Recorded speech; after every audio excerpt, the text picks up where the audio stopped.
What does it mean to be a fan of something?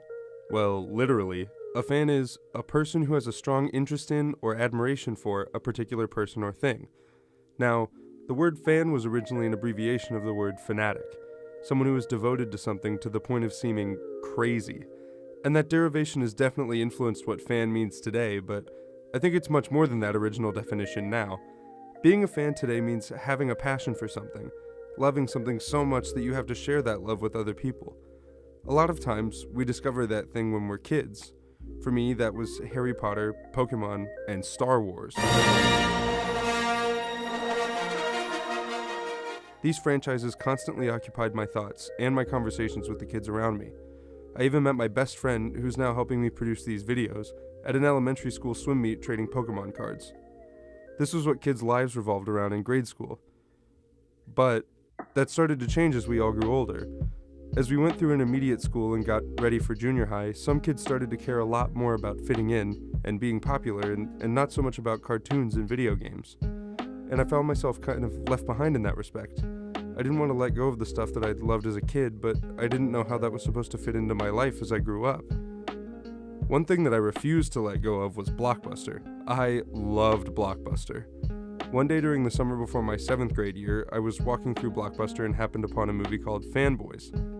Made by Trigger Street Productions in 2009, Fanboys, set in 1998, tells the story of a group of Star Wars fans from Ohio who discover that one of their childhood friends, Linus, played by Chris Marquette, has cancer and only a few months to live. They embark on a quest to fulfill a shared childhood dream by taking a convoluted road trip across America to George Lucas's Skywalker Ranch near San Francisco so that they can steal an early print of Phantom Menace and watch it together before Linus dies. One of the things that I liked about this movie right away was the type of jokes that it made. Offhand remarks that reference the greater mythos of culture that is shared between friends. Fanboys assumes its audience has intricate knowledge of Star Wars and the larger fan world, because it expects its audience to have the same level of love and passion for fan culture that the characters do. The Emperor, I never remember the Emperor crapping his robe and screaming time out. Oh my God, that's right! There is such a thing as time out. I can feel your anger growing inside. Wait a minute, time out. Fanboys is geared entirely toward fanboys. Now, this isn't always the case with fan depictions in popular media. Well, I say that's the last time we ever go outside. Yeah. The difference is that The Big Bang Theory speaks to its audience as if they know nothing, and maybe that's great for people completely outside the worlds of science and nerd culture, but for most of us within that scope, it doesn't seem very representative.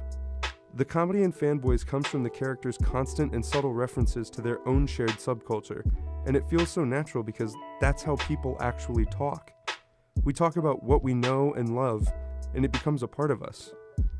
Other TV shows besides The Big Bang Theory have been able to do this, conveying a character's uncompromising devotion to something, namely Star Wars. She's never seen Star Wars? Ted, the only people in the universe who haven't seen Star Wars are the characters in Star Wars, and that's because they lived them, Ted. That's because they lived the Star Wars. It is interesting to note, however, that most of the portrayals of fans that we see are comedic, as if the fan and fan culture is not something that can be taken seriously yet. Hey, aren't you the guy who was stalking Linda Carter? The term is courting. The restraining order says no, no, but her eyes say yes, yes. What I really like about how Fanboys does it is the way the characters' motivations are taken seriously throughout the film. While many other depictions of fans seem like adults acting like children, these characters seem more like adults that just never gave up on what they loved as kids, which is something that I strive to do as well. Fanboys is definitely a comedy, but not a stupid one. It has enough indie philosophizing in it to say something. That even though the purpose of the trip and the plot of the movie is to steal episode 1, which is the biggest irony of the entire film, what's really important to these fans is being fans together. And at a point when I was questioning what was important in my life, Fanboys had the answer. And it came at a time when the world of both popular and nerd culture was changing. With Disney's acquisition of Marvel in 2005, and the subsequently developed Marvel Cinematic Universe debuting with Iron Man in 2008, things that were considered a huge part of fan culture suddenly became a very big and lucrative part of the mainstream.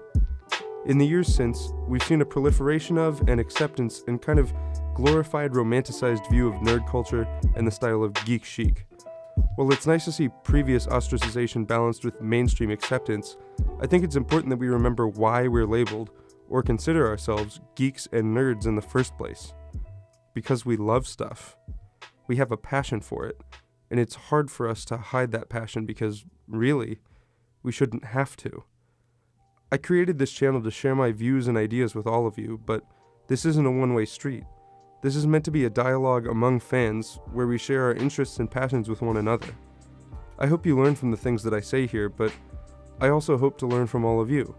So I guess the next question is, where to begin?